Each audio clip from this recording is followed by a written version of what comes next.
So hello everyone. ये हमारी पर्यायवाची की सीरीज का चौथा वीडियो है।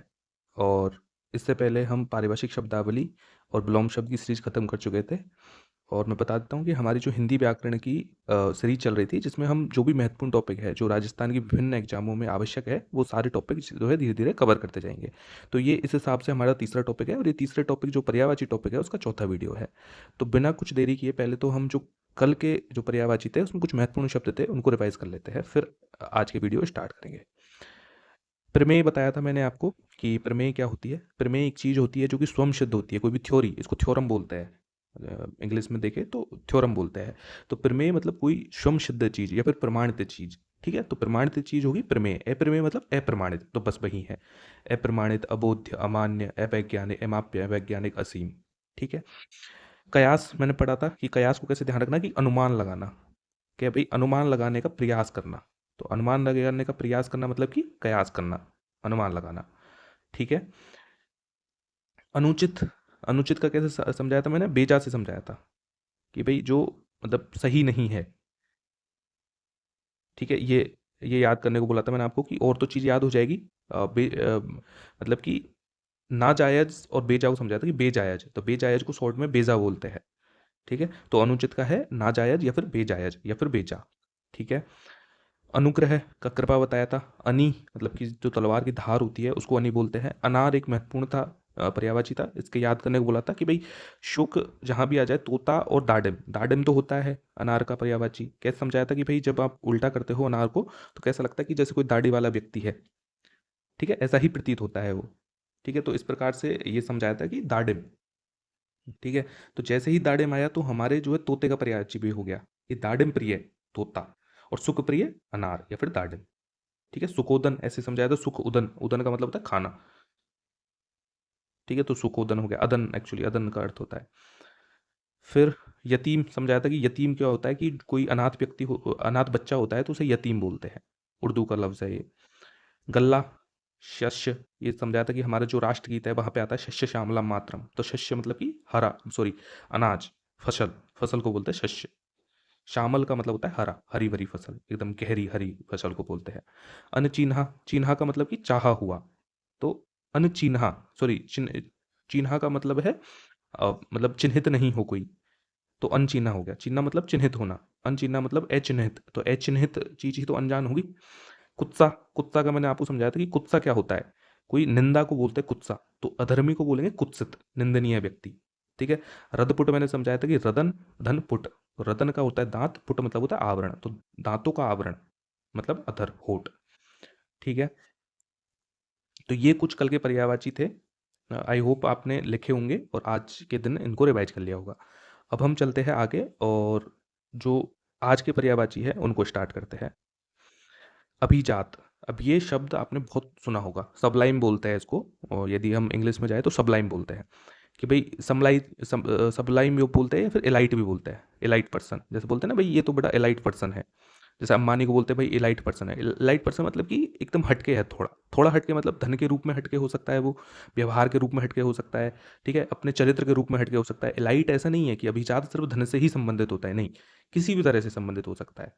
मान लो कोई विशेष योग्यता हो उसके पास, वो भी एलाइट हो सकता है। लेकिन आज के युग में क्या है, धन से ही सब चीज़ें जोड़ दी गई है, कि भाई एलाइट या फिर अभिजात मतलब कि भाई बड़ा अमीर आदमी बस। जबकि ऐसा नहीं था, सिर्फ धन का अमीर नहीं, किसी भी चीज़ में यदि कोई अमीर व्यक्ति है तो उसको अभिजात बोलते थे। मतलब कि कुलीन, ये भी बोलते हैं, कुलीन वर्ग आपने सुना होगा। ठीक है, पहले जो सामाजिक विज्ञान की हमारी पुस्तकें चलती थी या फिर अब भी हम पढ़ते हैं तो कुलीन वर्ग आता है उसमें। कुलीन मतलब ऊपरी वर्ग। योग्य व्यक्ति, संभ्रांत व्यक्ति। अब संभ्रांत कैसे आया है, संभ्रांत, भ्रांत मतलब कि कोई भ्रमित करने वाली चीज या फिर अलग। ठीक है, किसी चीज से अलग होने को क्या बोलते हैं, भ्रांत। तो संभ्रांत मतलब कि समान लोगों में थोड़ा अलग, तो वही तो होता है क्या, अभिजात। तो ऐसे ही संभ्रांत वर्ड आया है। ठीक है, तो सम्राट आपको याद करना है। अमृत, अमृत का क्या हो गया, अमीय, अमी, पीयूष, सुधा, सुरभोग और सोम। ठीक है, ये चीज़ आपको याद होगा, पीयूष। अमृत के पर्यायवाची, अमृत के पर्यायवाची तो आपको याद ही होंगे, तो आई डोंट थिंक कि मुझे आपको याद करवाने की जरूरत है। अब देखो अरण्य, अरण्य के बहुत सारे पर्यायवाची है। अटबी है, कांतार है, कानन है, जंगल है, वन है, विपिन है। अब किसी भी प्रकार की, विपिन आपको याद होगा, विपिन बहुत इंपॉर्टेंट भी है। बहुत बार जो है बहुत सारी एग्जामों में आ चुका है, हमारी राजस्थान की एग्जामों में आ चुका है, सेंटर की बहुत सारी एग्जामों आ चुका है। उत्तराखंड पीएससी एमपीपीएससी, यूपीपीएससी इनमें बहुत बार आ चुका है। ठीक है, तो थोड़ा इंपॉर्टेंट शब्द है तो इसको याद करके चलेंगे हम। बाकी इसकी यदि मैं ट्रिक ट्रिक बताऊं तो इस प्रकार ट्रिक आप बना सकते हो कि भाई अ, कोई कांतारा मूवी सबने देखी है। ठीक है, तो जो कांतारा था वो वन में ही तो रहता था, तो यहाँ से आपको कांतारा याद रह जाएगा। ठीक है, वन आपको याद है ही है। ठीक है, बिपिन, बिपिन भी ऐसे याद करो भाई, कांतारा कौन बनता है, बिपिन नाम का बनता है, वो कांतारा बनता है। ठीक है, और कब बनता है, आठवीं आठवीं में बनता है वो। आठवीं क्लास में विपिन नाम का बच्चा अपने सभी क्लास में रहता है, विपिन बड़ा कॉमन नाम है, तो वो क्या भाई कांतार बनता है आठवीं क्लास में। ऐसे आप याद कर सकते हो इसको। ठीक है, अर्जुन, अब अर्जुन के बहुत सारे पर्यायवाची है ऐसे तो, इसमें कुछ इंपॉर्टेंट इंपॉर्टेंट पर्यायवाची लिए है जो आपको शायद थोड़ा याद करने में दिक्कत आए। देखो गांडीवधारी ये सबको पता होगा, गांडीव जो अर्जुन था उसके धनुष का नाम था गांडीव। ठीक है, गुड़ाकेश, गुड़ाकेश भी बोलते थे किसको, अर्जुन को। ठीक है, गुड़ाकेश कैसे बोलते थे अर्जुन को, एक्चुअली गुड़ा का मतलब होता है नींद। ठीक है, और केश का मतलब होता है विजय प्राप्त करना।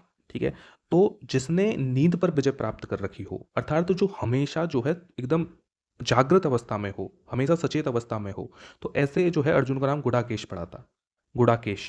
ठीक है, तो गुड़ा का होता है नींद और केश का मतलब होता है विजय प्राप्त, नींद पर विजय प्राप्त। धनंजय ये तो बोलते ही थे। ठीक है, और धनंजय बहुत सारे और को भी बोलते थे। यदि आपने अग्नि के पर्यायवाची सुने हो तो वहां पे भी धनंजय आता है कि धन पर विजय प्राप्त करने वाला। तो धनंजय थोड़ा इतना स्पष्ट या फिर मैं कहूं कि एकमात्र पर्यायवाची नहीं है कि भाई अर्जुन का ही पर्यायवाची। धनंजय बहुत सारी चीज़ों का पर्यायवाची होता है। जो जिसको भी हम महान बताते हैं, जिस चीज़ को भी हम महानता को उजागर करते हैं, उसके संदर्भ में धनंजय प्रस्तुत किया जाता है। जैसे अग्नि है, तो अग्नि में भी धनंजय आया था। ठीक है, तो ऐसे पार्थ तो भगवान श्री कृष्ण उसको बोलते ही थे, पार्थ। ठीक है, सभ्य साची, अब देखो सभ्य साची, सभ्य का मतलब होता है बाधा। ठीक है, या फिर सॉरी, सभ्य का मतलब होता है बायां, बायां हाथ, जो बायां हाथ होता है उसको सभ्य बोलते हैं। ठीक है, तो सभ्य साची, साची मतलब साधना। ठीक है, तो सभ्य मतलब कि बायां, सभ्य मतलब बायां, साची मतलब साधना। तो जो बाएं हाथ से भी चीजों को साध सकता था, भाई दायां हाथ तो चलता ही है, मतलब ये पहले की वो थी कि मोस्टली लोग जो है दायां दाएं हाथ से काम करते थे, तो वो बायां हाथ भी चलाता था। तो दोनों हाथों से जो है युद्ध कला में निपुण था कौन, अर्जुन। इसलिए उनको क्या बोलते थे, सभ्य साची बोलते थे। सभ्य मतलब बायां, साची मतलब साधने वाला, तो बाएं हाथ से भी साधने वाला। ठीक है, इंग्लिश में देखे तो इसको एम्बीडेक्शियस इस टाइप से कुछ बोलते हैं। ठीक है, एम्बीडेक्स्टोरियस, जैसे एम्बीवेलेंट होता है ना, तो एम्बी मतलब, एम्बी का मतलब इंग्लिश में होता है दोनों हाथ, मतलब दोनों हाथों से काम करने वाला। ठीक है, तो एम्बीडेक्शियस, एम्बीडेक्शियस मतलब कि दोनों हाथों से कार्य करने वाला, तो इसका इंग्लिश में अर्थ होता है। ठीक है, फिर है बृहन्नला। बृहन्नला एक्चुअली किसको बोलते हैं, जो किन्नर होते हैं, किन्नरों को बोलते हैं। तो जब अज्ञातवास के दौरान जो है नृत्य की शिक्षा लेने के लिए वो गया था, अर्जुन गए थे, तो उस टाइम पे उनका नाम बृहन्नला पड़ा था, जिसका अर्थ होता है किन्नर। ठीक है, बृहद नला। ठीक है, इस तरह से ये नाम पड़ता है बृहन्नला। ठीक है, तो ये है अर्जुन के पर्यायवाची। गुड़ा केस आपको ध्यान रखना है कि भाई नींद पर विजय प्राप्त करने वाला, सब्यसाची मतलब कि बाएं हाथ से भी चीजों को साधने वाला। ठीक है, ये पर्यायवाची है। अवनति, अवनति का क्या होता है, अवनति मतलब कि नीचे गिरना। तो उत्कर्ष का अप मैंने आपको पहले भी बता चुका हूँ जब ब्लॉम शब्द पढ़ा रहा था कि भाई अप जो होता है ना, तो अप का इंग्लिश में जरूर ऊंचा होता होगा, लेकिन हिंदी में अप का अर्थ होता है नीचे। तो अपकर्ष मतलब नीचे उतरना, उतार गिरावट घटाव या हास। ठीक है, अब ये आपको ध्यान रखना है, ये ह्रास है। ठीक है, यहाँ एक रे कटा हुआ रे आएगा। ठीक है, हास एक्चुअली हंसने के सेंस में आता है, ये अंतर भी आपको ध्यान रख के चलना है, ये मिस प्रिंट हुआ है यहाँ पे। अशिष्ट, अशिष्ट मतलब कोई चीज शिष्ट नहीं हो, तो अपमानजनक, अश्लील, असंस्कृत, अहंकारी या निर्लज्ज कोई चीज होती है। असभ्य, अभद्र, अशिष्ट, गवार या दुश्शील। अब देखो गवार शब्द ठीक है असभ्य के सेंस में आता है, लेकिन एक्चुअली ये जो है एक गलत धारणा है। ठीक है, जो समय के साथ क्या है शहरी लोगों ने या मध्य वर्ग के लोगों ने गांव ग्रामीण लोगों के प्रति बना ली है। गंवार का मतलब होता है गांव में बास करने वाला, गांव में रहने वाला। ठीक है, लेकिन अब प्रचलन की भाषा में क्या है, गंवार किसको बोलते हैं, असभ्य व्यक्ति को, जबकि ऐसा नहीं है। ऐसा थोड़ी है गांव में असभ्य व्यक्ति बसते हैं, हम सब गांव में हैं तो हमका असभ्य है क्या, हम सब गांव से हमारा ओरिजिन है सब लोगों का। सब लोग एक्चुअली शहर भी तो गांव से आए हैं, तो सब लोग असभ्य है क्या, ऐसा कुछ नहीं है। बट प्रचलन की भाषा में ऐसे आ गया है कि भाई गंवार मतलब असभ्य को बोलते हैं, जबकि ये बहुत गलत बात है कि भाई गंवार एक शब्द था जिसका अर्थ होता है गांव में रहने वाला, जैसे शहरी है। ठीक है, बाकी अब जो अर्थ है वो है क्योंकि प्रचलन की भाषा में आ गया हिंदी में।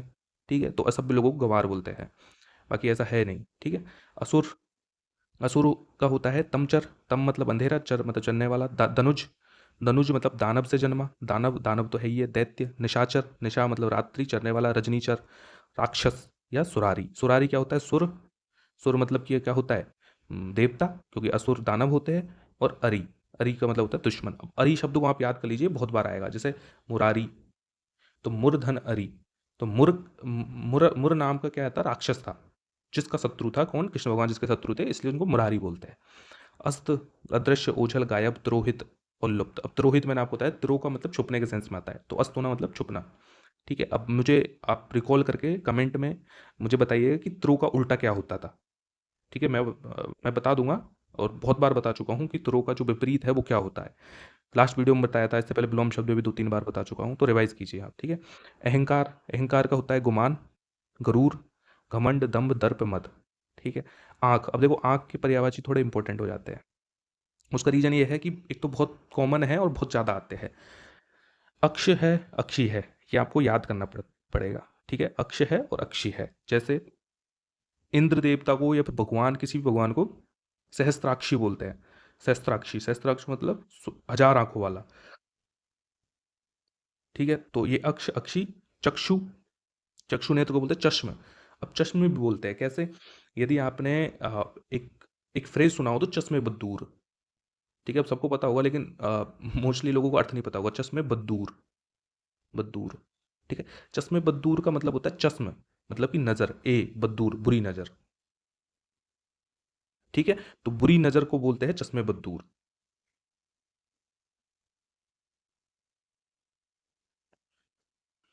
फिर मतलब बुरी नजर के दूर रहने को बोलते हैं कि बुरी नजर दूर रहे, चश्मे बद दूर। बद बद मतलब बुरी, दूर मतलब दूर रहे, तो चश्मे बद दूर। ठीक है, तो एक और शब्द आपकी जो है ना अल्फाज में आ चुका है, चश्मे बद दूर, आप यूज कर सकते हो इसको। दृग, नजर, नयन, नेत्र, लोचन, ये पता ही होगा आपको। आंसू का है अश्रु, द्रग जल, अब कुछ भी लग दो, अश्रु जल, अश्रु पानी, द्रग पानी। ठीक है, तो वो चीज़ मैं नहीं पढ़ाऊंगा आपको, वो आप भी जो है, जैसे नयन नीर है। ठीक है, अश्क है, अश्क जैसे आपको पता होगा, अश्क शब्द तो बहुत बार आता है, गानों में भी बहुत बार यूज किया जाता है। ठीक है, द्रगंब, तो द्रग तो हो गया आंख का पर्यायवाची, और अंब मतलब कि पानी, तो आंख का पानी। टशुआ, अब ये इंपॉर्टेंट है, टशुआ। अब एक्चुअली टसुआ जो है ना, आंसू तो है, आंसू का ही है, उर्दू वर्ड में टसुआ यूज करते हैं आंसू के लिए, लेकिन आंसू में भी स्पेसिफिक जो झूठे आंसू होते हैं उनके लिए टसुआ यूज करते हैं। जैसे हम बोलते हैं कि भाई टसुआ, टसुआ फैलाना, या फिर टसुआ बिखेरना, मतलब कि भाई झूठे आंसू रोना। ठीक है, तो टसुआ जो है ना आंसू का ही पर्यायवाची है, लेकिन झूठे आंसू। ठीक है, आकर्षक का दिलकश, आकर्षक का क्या होता है? दिलकश। जैसे आपने यदि एक गाना है कि दिलकश नज़ारा हम भी देखेंगे, इस टाइप से कुछ गाना है, आपको ध्यान हो तो। ठीक है, आई डोंट नो, मूवी ध्यान नहीं आ रही, लेकिन पुरानी मूवी थी। एक दिन दिलकश नज़ारा हम भी देखें, तो दिलकश मतलब कि आकर्षक नज़ारा। ठीक है, दिलकश, दिल को एकदम कसने वाला, दिल को थाम के रखने वाला, आकर्षक, दिलकश नज़ारा। ठीक है, आकाश, अंबर, अनंत, अभ्र। अब देखो, अभ्र आया है। ठीक है, तो अभ्र का मतलब क्या होता है? आकाश या बादल होता है। ठीक है, मोस्टली जो बादलों के यूज में जो है अभ्र का उपयोग किया जाता है, तो ये इंपॉर्टेंट है, ये आपको ध्यान रखना कि अभ्र क्या है। ठीक है, आसमान, खगोल, गगन, फलक, तारापथ, दिव। ठीक है, दिव भी बोलते हैं। ठीक है, फिर ये है द्यू, क्या है? द्यू, द यू। ठीक है, तो द्यू भी बोलते हैं इसको। ठीक है, तो दिव है, द्यू है, नभ है, व्योम है। व्योम तो मैंने बताया था वैक्यूम को बोलते हैं, और शून्य है। ठीक है, तो ऐसे आपको ध्यान रखना है कि दिव और द्यू, ये दो चीज जो है आकाश के बादल के पर्यायवाची आपको ध्यान रखने हैं। एक्चुअली इनका अर्थ जो होता है ना, दिव और द्यू, दोनों का अर्थ प्रकाश भी होता है, प्रकाश के सेंस में भी आता है। लेकिन चूंकि प्रकाश आकाश से ही आता है, तो इसलिए जो है मोस्टली जो है आकाश के लिए यूज करते हैं। दिव तो खैर उसके लिए भी यूज करते हैं, प्रकाश के लिए बहुत ज़्यादा, लेकिन द्यू जो है वो स्पेसिफिक आकाश के लिए यूज किया जाता है। अर्थ होता है, द्यू का अर्थ प्रकाश भी होता है। ठीक है, तो ये यहाँ से आपको याद करना है, दिव और द्यू। ठीक है, तो यहाँ पे मैं बता देता हूँ वो कौन कौन सी चीज़ें याद करनी है। एक तो अभ्र इंपॉर्टेंट है, अभ्र याद करना है आपको, एक दिव याद करना है, और एक द्यू याद करना है। ठीक है, क्योंकि यही ऐसे है जिसमें आप कंफ्यूज हो गए। आखिरकार, आखिरकार मतलब अंत तो गत्वा, अंत तो गत्वा मतलब अंत तक जाकर, गत्वा मतलब जाकर, अंत तो गत्वा फलतः परिणामतः। आगार, देखो जैसे कारागार बोलते हैं ना, कारागार। ठीक है, तो कार मतलब कि जो जो हमारे वो शत्रु होते हैं या फिर जो बंदी होते हैं उनको कारा कारा बोलते हैं, तो कारागार। आगार मतलब कि उनको रखना। ठीक है, जैसे बहुत सारी चीज़ होती है, शस्त्रागार होती है। ठीक है, शस्त्रागार, तो शस्त्र आगार, शस्त्र को रखने का जगह, तो मतलब भंडार, शस्त्रों का भंडार, भंडारघर, संग्रह, स्रोत, शस्त्रों को स्रोत, तो इस तरह से आकार के पर्यायवाची है। आज्ञा, आदेश, हुक्म, फरमान होता है, अनुज्ञा भी हो जाता है, इजाजत भी होता है। अब देखो, एक तो होती है आज्ञा कि भाई आपकी आज्ञा हो तो, आपका आदेश हो तो, आपका हुक्म तो, आपका फरमान हो तो, जैसे फरमान जारी करते थे पहले के राजा, फरमान जारी कर दिया, आज्ञा जारी कर दी। ठीक है, इसी प्रकार से इजाजत के सेंस में भी आता है, अनुज्ञा या फिर इजाजत, अनु उपसर्ग लग गया आज्ञा के पीछे आगे। ठीक है, फिर है आडंबर। आडंबर का है ढकोसला, ढोंग, पाखंड, प्रपंच, ये आपको पता ही होगा। आत्मा, अब देखो, आत्मा जो है ना, आत्मा का पर्यायवाची क्या है? आत्मा का पर्यायवाची है क्षेत्रज्ञ। अब देखो, क्षेत्र, क्षेत्रज्ञ, क्षेत्र का अर्थ होता है कोई फिजिकल चीज। ठीक है, तो आत्मा के सेंस में फिजिकल चीज क्या है? शरीर। ठीक है, तो क्षेत्रज्ञ मतलब शरीर को जानने वाला। शरीर को पूर्णता से, हमारे शरीर को पूर्णता से कौन जानती है? हमारी आत्मा। तो इसलिए क्षेत्रज्ञ बोलते हैं, या फिर शरीर का ज्ञान। क्षेत्र, शरीर को जानने वाला, ये शरीर का जो भी ज्ञान है, भाई शरीर तो एकदम मिट्टी का बना हुआ है, पंचतत्व से जो भी बना है एकदम, मतलब फिजिकली तो चीज है कोई। ठीक है, बाकी चेतना तो जो है वही शरीर को जान सकती है, तो इसलिए क्षेत्रज्ञ बोला है। चैतन्य, वही चेतना से आया है। जीव, ब्रह्म, विभु। अब देखो, लास्ट टाइम हमने बप्पू पढ़ा था। बप्पू का मतलब क्या होता है? शरीर। ठीक है, तो वैसे ही आपको ध्यान रखना है विभु। ठीक है, भू का मतलब होता है उत्पत्ति या जन्म होना। ठीक है, तो ऐसे आपको ध्यान रखना है कि बप्पू और विभु इन दोनों को साथ में लिख के आपको ध्यान रखना है। बप्पू का मतलब शरीर और विभु का मतलब क्या हो जाएगा? आत्मा। सर्वज्ञ और सर्वव्याप्त। आदर्श, आदर्श क्या होता है? नमूना, प्रतिमान, प्रतिरूप या मानक। ठीक है, आदर्श जैसे कोई भी चीज बोलते हैं कि भाई ये तो आदर्श है। आदि का हो गया अथ, आदिम, आरंभिक, प्रथम, शुरू। ठीक है, अथ का होता है आरंभ, आदिम, आरंभिक, प्रथम और शुरू करना किसी चीज को। ठीक है, आदिम का मतलब कि भाई पुराने जमाने का, इसलिए आदि भी बोलते हैं, जैसे आदिकाल बोलते हैं ना, तो आदिकाल में क्या होता है? मतलब पुराना काल, आदिम काल। ठीक है, आधार का होता है अवलंब, आश्रय, आसरा, प्रश्रय, भरोसा और सहारा। ठीक है, तो ये आज के पर्यायवाची थे। अब कुछ जो है डिमांड आ रही थी अ, कि कुछ छात्रों की डिमांड आ रही थी, एस्पिरेंट्स की, कि जो है टाइम थोड़ा बढ़ाया जाए। अब ये डिमांड जायज़ है, आई नो, और अच्छी भी है, मुझे भी मज़ा आता है पढ़ाने में। यदि आपको भी इंटरेस्ट आए तो ये डिमांड जायज़ है बिल्कुल। ठीक है, और इसको फुलफिल कर सकते हैं। लेकिन बात यह है कि सब लोगों को मज़ा नहीं आता। ठीक है, कुछ लोग बोर हो जाते हैं बहुत थोड़े टाइम के बाद। ठीक है, और सबसे इंपॉर्टेंट चीज़ यहाँ पे ज़्यादा कंटेंट इकट्ठा करने की नहीं है, यहाँ पे है कि आप जो है चीज़ों को याद कर सको अच्छे से। मेरा मेन मोटो यही है कि आप कितने अच्छे से चीज़ों को याद कर सकते हो, और उसके लिए मैं चाहता हूँ कि आप जो है ना शॉर्ट ड्यूरेशन के साथ पढ़ो। ज़्यादा सेल्फ स्टडी में, जैसे ये मान लो ये 20 मिनट का वीडियो है, तो 20 मिनट पढ़ो, फिर उसको 10 मिनट आप लिखो। ठीक है, तो टोटल 40 मिनट दे दो आपस, और फिर 10 मिनट में रिवाइज कर लो, पिछला वाला रिवाइज कर लो, बहुत सारी चीज़ें हो जाती है। तो इसलिए मैं चाहता हूँ कि ये जो वीडियो है ये थोड़ी शॉर्ट रहे। ठीक है, हाँ ये कर सकते हैं कि हम एक दिन में 2 वीडियो डाल दें, क्योंकि एक वीडियो यदि 1 घंटे की पहुंच गई तो फिर उसमें जो है बोर होने के या फिर चीज़ें रिटेन नहीं होने के चांस बहुत ज़्यादा होते हैं। कम इन्फॉर्मेशन रहती है तो अच्छे से रिटेन होती है। ठीक है, घाल-मेल नहीं होता इतना इन्फॉर्मेशंस का।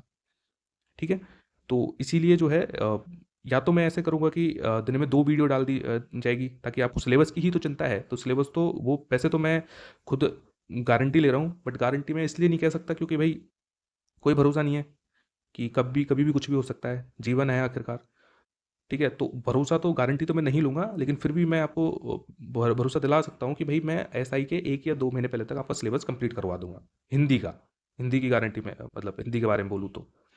ठीक है, तो चाहे तो मैं जो है अब से 2 वीडियो डेली के डाल दिया करूँगा, ताकि आपका सिलेबस जो है जल्दी-जल्दी कवर हो जाए और आपको भी थोड़ा संतोष रहे।